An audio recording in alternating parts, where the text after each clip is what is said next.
महाराष्ट्र चुनाव के बीच कैश कांड के बाद अब बिटकॉइन का मुद्दा गरमाया हुआ है। एनसीपी नेता और बारामती से सांसद सुप्रिया सुले और महाराष्ट्र कांग्रेस के अध्यक्ष नाना पटोले पर बिटकॉइन मामले में गंभीर आरोप लगे हैं। दरअसल चुनाव नतीजों से पहले महाराष्ट्र की राजनीति इस वक्त कैश कांड और बिटकॉइन पर आकर अटक गई है।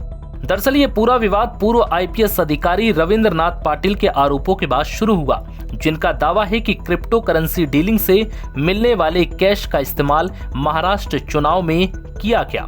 उन्होंने ये भी दावा किया कि इस पैसे का इस्तेमाल 2024 में हुए लोकसभा चुनाव के दौरान भी किया गया था। उसमें सुप्रिया सुले के 3 ऑडियो मैसेजेस है, जिसमें वो क्लियरली बोलती हुई समझ में आ रहा है कि मुझे बिटकॉइन बेचो और मुझे कैश दे दो। आप इंक्वायरी की भी चिंता मत करो, जब हम सरकार में आएंगे तब हम हैंडल करेंगे। ये वॉइस नोट अमिताभ गुप्ता और नाना पटोले के बीच में है, जिसमें नाना पटोले कहते हैं कि अमिताभ अभी तक पैसा नहीं आया, क्या हुआ। दरअसल वोट फॉर कैश को लेकर चल रहा हंगामा अभी थमा भी नहीं कि पूर्व आईपीएस रविंद्र नाथ पाटिल के बिटकॉइन वाले खुलासे के बाद बीजेपी नेता सुधांशु त्रिवेदी ने सुप्रिया सुले और बिटकॉइन डीलर गौरव मेहता की बातचीत का एक ऑडियो जारी कर भूचाल ला दिया। वहीं इस मुद्दे पर बीजेपी प्रवक्ता ने दावा किया कि सुप्रिया सुले ऑडियो में दुबई जाकर पैसे लाने की बात भी कह रही हैं। 4 ऐसे ऑडियो हैं।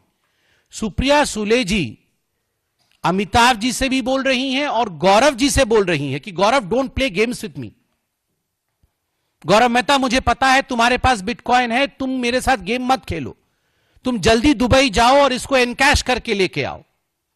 एक ऑडियो क्लिपिंग्स में ये स्पष्ट रूप से बोल रही है कि डोंट प्ले गेम्स विथ मी।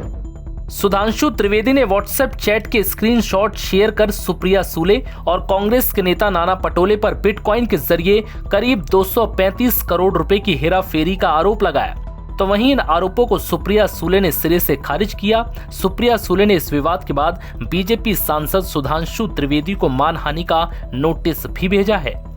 मैंने तो डेफेमेशन का केस भी कर दिया है और एक क्रिमिनल केस भी कर दिया मैंने। तो जो सुधांशु जी ने जो सवाल पूछे उन पे आप क्या कहेंगे?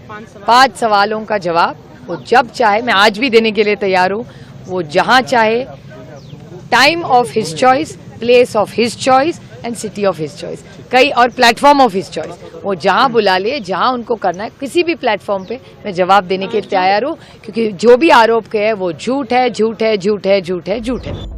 तो वहीं अजीत पवार ने एक बयान में कहा कि बिटकॉइन वाले ऑडियो में बहन सुप्रिया सुले की ही आवाज है।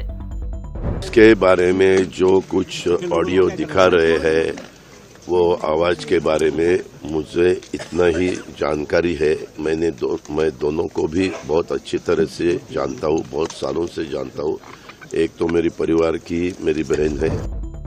वहीं शरद पवार ने इसे बीजेपी की साजिश करार दिया। उन्होंने कहा कि जिस रविंद्र नाथ पाटिल ने आरोप लगाए वो कई महीनों तक जेल में रहा है और उस व्यक्ति का साथ लेकर झूठे आरोप लगाना ये सिर्फ बीजेपी ही कर सकती है। अब आपको बताते हैं कि ये रविंद्र नाथ पाटिल कौन है जिन्होंने बिटकॉइन को लेकर चुनाव नतीजों से पहले ये बड़ा खुलासा किया। दरअसल रविंद्र नाथ पाटिल 2004 बैच के आईपीएस ऑफिसर थे, जिसके बाद 2010 में आईपीएस की नौकरी छोड़कर उन्होंने एक साइबर एक्सपर्ट के तौर पर केपीएमजी ज्वाइन किया।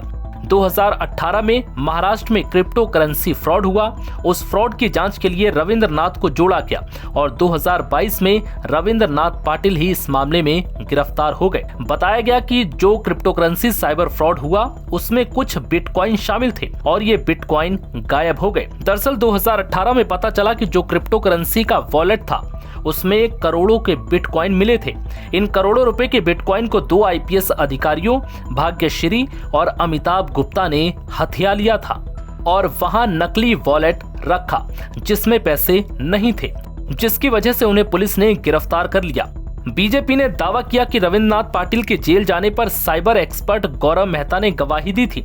गौरव इस मामले में महत्वपूर्ण किरदार है। उन्होंने बताया कि गौरव मेहता ने रविंद्र नाथ पाटिल को फोन पर बताया कि आपको अमिताभ गुप्ता और भाग्यश्री ने फंसाया है।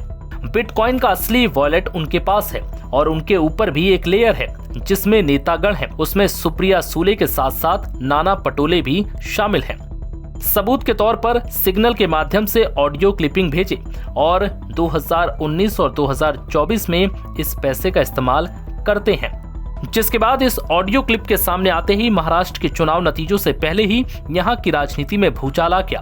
अब देखना होगा कि क्या बिटकॉइन और कैश कांड का मुद्दा महाराष्ट्र के चुनाव नतीजों पर असर डालेगा। एनबीटी ऑनलाइन की रिपोर्ट।